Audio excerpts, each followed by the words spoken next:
Assalamualaikum warahmatullahi wabarakatuh.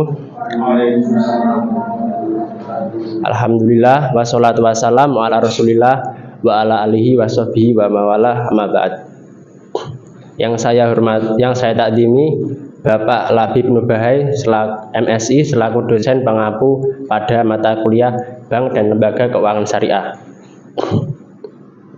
Puji syukur atas kehadiran Allah Subhanahu wa Ta'ala yang telah memberikan nikmatnya, karunia-Nya, sehingga kami bisa berkumpul di ruangan ini dengan maksud dan tidak lain untuk membuat video untuk melengkapi tugas yang Bapak dosen berikan. Sholawat serta salam senantiasa tercurahkan kepada baginda Nabi Muhammad SAW yang telah menuntun kita dari zaman kegelapan menuju yang zaman terang benderang. Jadi kesempatan kali ini kami dari kelompok 3 yang beranggotakan 9 orang, yaitu saya Abdul Muiz, ada Mbak Devika, terus Mbak Koir, Mbak Jahwa, Mbak Nova, Mas Aris, Mas Bayu, Mas Muhi, dan Mas Radit yang akan memaparkan hasil penelitian kepada nasabah di beberapa perbankan syariah. Sebelum menuju ke pemaparan penelitian, saya akan sedikit menjelaskan tentang apa itu perbankan syariah. Perbankan syariah dapat diartikan sebagai lembaga keuangan yang beroperasi berdasarkan prinsip syariah Islam, nilai keadilan, tolong menolong, dan bebas dari unsur riba. Selanjutnya menuju ke poin inti, yaitu pemaparan penelitian. Kepada rekan-rekan saya, waktu dan tempat dipersilahkan.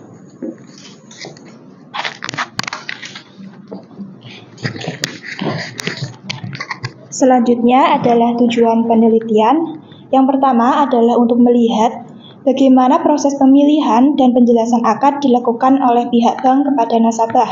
Kemudian untuk memahami tingkat pemahaman nasabah terhadap hak, kewajiban, dan konsekuensi dari akad pembiayaan yang disepakati.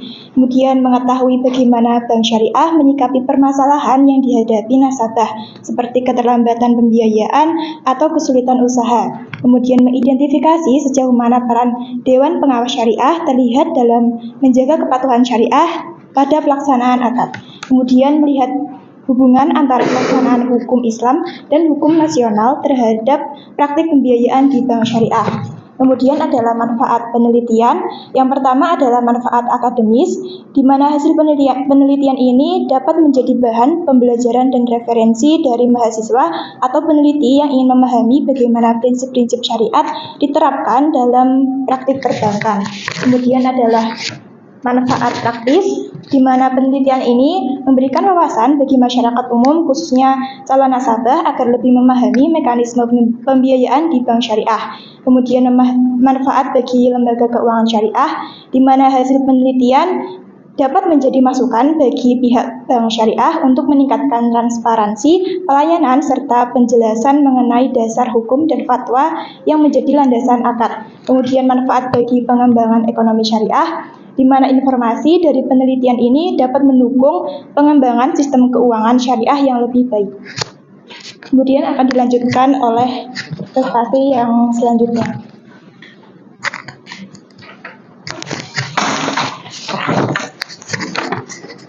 Pada bab 2, gambaran umum profil nasabah. Dalam wawancara ini, kita mewawancarai 2 orang nasabah dari 2 lembaga perbankan syariah yang berbeda, yaitu ada Bank BTN Syariah dan Bank BTPN Syariah. Kedua narasumber ini memiliki latar belakang pekerjaan dan kebutuhan pembiayaan yang berbeda, sehingga memiliki gambaran yang lebih beragam mengenai penerapan akad dalam layanan perbankan syariah. Nasabah yang pertama, nama Ibu Betaria Pintari Sagita, usia 32 tahun, alamat Mangunjiwan, Kecamatan Demak, Kabupaten Demak, Perumahan Gria Asri, Blok A27. Pekerjaan sebagai aparatur sipil negara atau ASN, lembaga perbankan syariah, lembaga perbankan yaitu Bank BTN Syariah.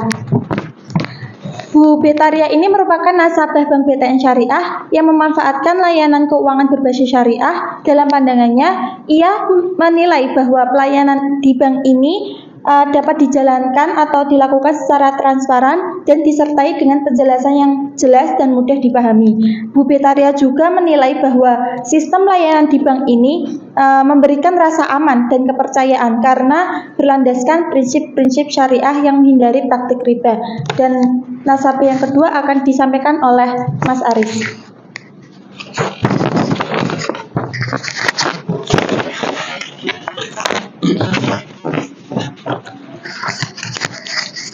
Baik, saya akan menyampaikan profil nasabah yang kedua, yaitu atas nama Ibu Susana, usia 34 tahun, yang beralamat di Desa Karangbajang, RT 4 RW 11, Kecamatan Cikulo, Kabupaten Kudus. Beliau bekerja sebagai pedagang dan lembaga yang membiayainya yaitu adalah Bank BBTN Syariah. Keterangan, Ibu Susana adalah seorang nasabah pembiayaan yang mengajukan fasilitas akad ijarah atau sewa dari Bank Syariah BBTN dengan tujuan untuk mendukung operasional usahanya. Dalam akad ini, Ibu Susana berkedudukan sebagai mustajir atau penyewa manfaat. Objek ijarah yang disewa adalah aset yang dibutuhkan usahanya, yaitu ruko yang terletak di Jalan Pasar Puri, Desa Bulung Cangkring.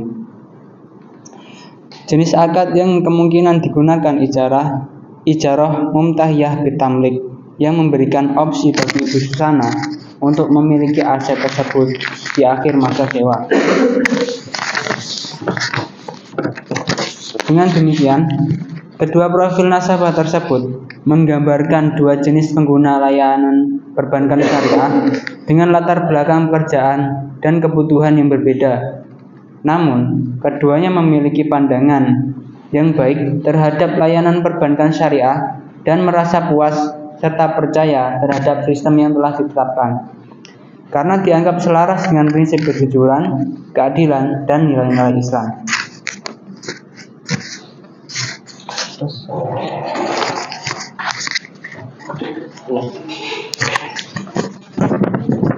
Pada bab 3, hasil temuan lapangan dan analisis.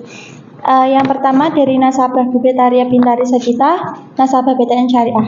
Berdasarkan keterangan dari narasumber, ketika pertama kali mengajukan kebutuhan pembiayaan, nasabah menuturkan bahwa pihak tidak hanya menawarkan satu jenis akad saja, akan tetapi secara aktif membantu memberikan pilihan beberapa akad yang sesuai dengan tujuan pembiayaannya. Nah, nasabah ini diberikan penjelasan mengenai karakteristik di setiap akadnya dan bagaimana konsekuensi di kedepannya. Hal ini menunjukkan bahwa pihak bank menerapkan prinsip kehati-hatian dan memberikan pendampingan agar nasabah dapat mengambil keputusan yang tepat sasaran. Sebelum pembiayaan disepakati dan ditandatangani, pihak bank juga menjelaskan hak dan kewajiban nasabah secara rinci. Nasabah merasakan bahwa informasi yang diberikan terkait konsekuensi pembiayaan, mekanisme pembiayaan, serta resiko yang mungkin terjadi nantinya disampaikan secara jelas. Transparansi tersebut menjadi bentuk implementasi prinsip ta'awun dan keadilan dalam masyarakat yang menekankan bahwa akad harus didasarkan pada kerelaan kedua belah pihak. Seterusnya akan dijelaskan Mbak Zahwa.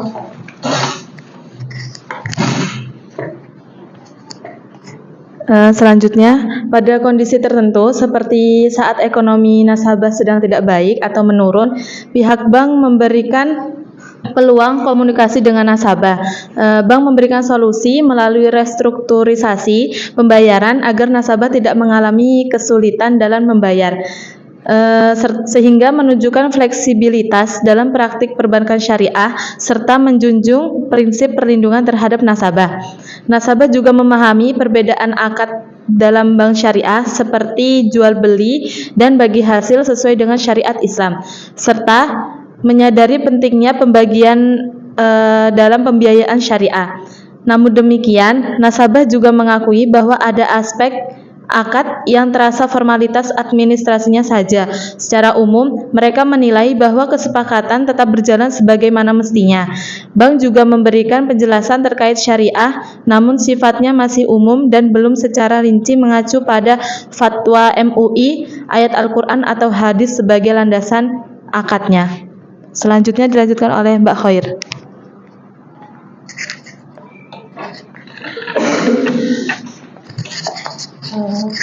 Dalam aspek kepatuhan syariah, nasabah mengetahui adanya Dewan Pengawas Syariah yang berfungsi mengawasi agar seluruh produk, akad, dan operasional bank tetap sejalan dengan prinsip syariah.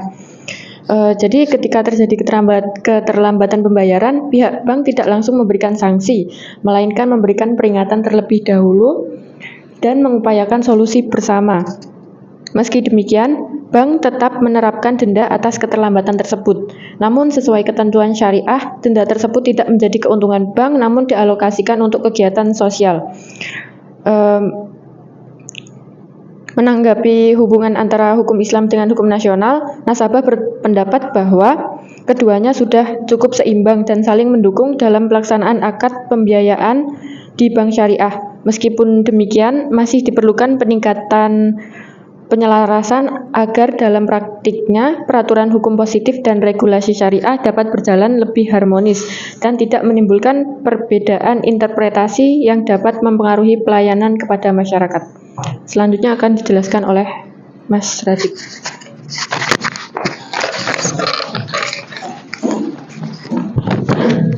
Yang kedua ada Ibu Susana sebagai nasabah BTPN Syariah. Berdasarkan keterangan dari narasumber, ketika pertama kali mengajukan kebutuhan pembiayaan untuk modal usaha, pihak bank BTPN Syariah langsung menentukan jenis akad yang dianggap paling sesuai, yaitu akad mudharabah atau sistem bagi hasil. Mudharabah merujuk pada akad di mana seorang malik atau pemilik modal menyerahkan modal kepada seorang amil atau pengelola untuk melakukan usaha dengan modal tersebut. Nah, keuntungan dari usaha tersebut dibagi antara keduanya sesuai dengan persentase yang disepakati dalam akad. Proses pengajuannya berlangsung cukup sederhana dengan persyaratan yang meliputi KTP, kartu keluarga, foto rumah, serta tanda tangan suami dan istri sebagai bentuk persetujuan bersama. Sebelum pembiayaan disetujui, pihak bank memberikan penjelasan mengenai ketentuan akad mudharabah yang akan digunakan, supaya nasabah memperoleh pemahaman bahwa ia memiliki tanggung jawab untuk mengelola dana secara amanah dan jujur, serta melaporkan hasil usaha secara berkala kepada pihak bank. Bank juga menjelaskan bahwa apabila terjadi kerugian yang bukan karena kelalaian, maka kerugian tersebut akan menjadi tanggung jawab pihak bank. Namun, jika disebabkan oleh kelalaian atau penyalahgunaan dana, maka kerugian ditanggung oleh nasabah. Selain dijelaskan secara lisan, pihak bank juga memberikan salinan dokumen akad agar dapat dipelajari kembali di rumah. Dalam sistem ini, nasabah tidak menyetorkan pembayaran bagi hasil setiap bulan sesuai kesepakatan. Bank menekankan pentingnya ketepatan waktu dalam melakukan setoran, meskipun nasabah sempat meminta kelonggaran waktu pembiayaan karena menyesuaikan jadwal kerja suaminya. Pihak bank menyetujui permintaan tersebut sebagai bentuk toleransi dan musyawarah. Selain itu, nasabah juga dijelaskan bahwa proses setoran dapat dilakukan melalui berbagai layanan, seperti agen BTPN, kantor cabang, atau ATM setor tunai selama jam kerja. Penjelasan selanjutnya akan dijelaskan oleh rekan saya.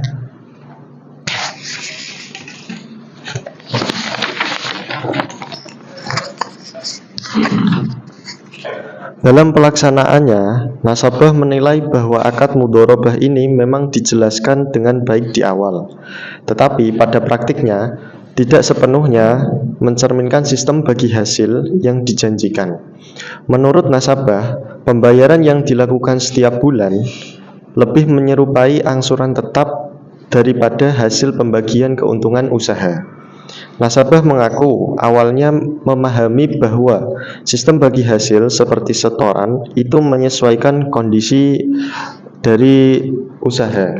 Tetapi kenyataannya jumlah setoran sudah ditentukan sejak awal. Hal ini membuat penerapan akad mudharabah terasa seperti formalitas administratif saja, bukan sistem yang benar-benar berbasis pada pembagian keuntungan dan risiko usaha.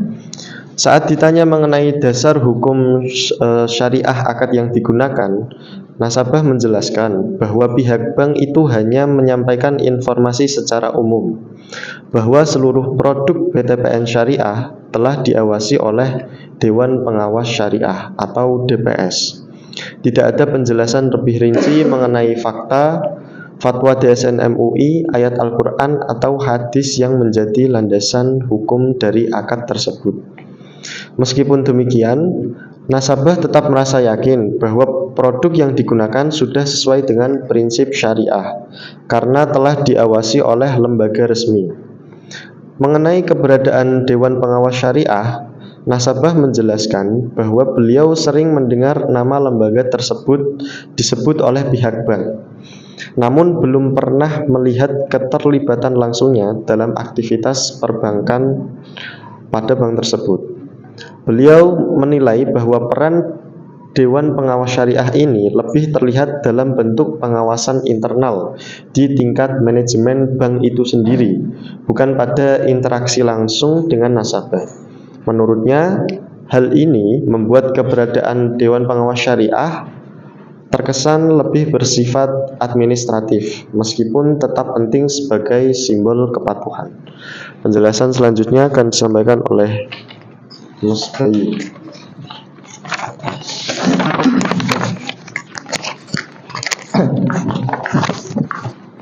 Selanjutnya yaitu analisis. Berdasarkan hasil penemuan di lapangan dapat diketahui bahwa penerapan akad pembiayaan pada lembaga perbankan syariah telah mencerminkan prinsip-prinsip dasar dalam hukum Islam, terutama nilai keadilan, keterbukaan, dan tolong-menolong. Pihak bank telah berupaya memberikan edukasi dan pendampingan kepada nasabah agar lebih memahami akad yang dijalankan, baik dari segi hak dan kewajiban. Hal ini menjadi bukti bahwa bank syariah tidak hanya berorientasi pada keuntungan, tetapi juga menjunjung tinggi tanggung jawab dalam menjaga kepercayaan dan kesejahteraan nasabah. Pihak-pihak bank juga berusaha memberikan pemahaman kepada nasabah mengenai prinsip dan dasar hukum syariah yang diterapkan dalam setiap akad. Meskipun penjelasan yang diberikan masih bersifat umum, hal ini menunjukkan adanya komitmen dari pihak bank untuk menjaga agar seluruh produk dan layanan terhadap pada nilai-nilai syariah. Penjelasan tersebut membantu nasabah memahami perbedaan antara sistem perbankan syariah dan konvensional.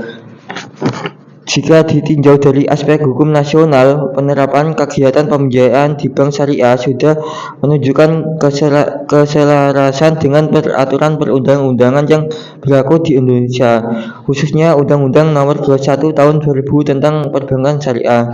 Undang-undang tersebut menegaskan bahwa kegiatan usaha bank syariah wajib dilaksanakan berdasarkan prinsip syariah, yakni prinsip yang berlandaskan pada nilai keadilan, keseimbangan, kemaslahatan, serta menghindari unsur riba.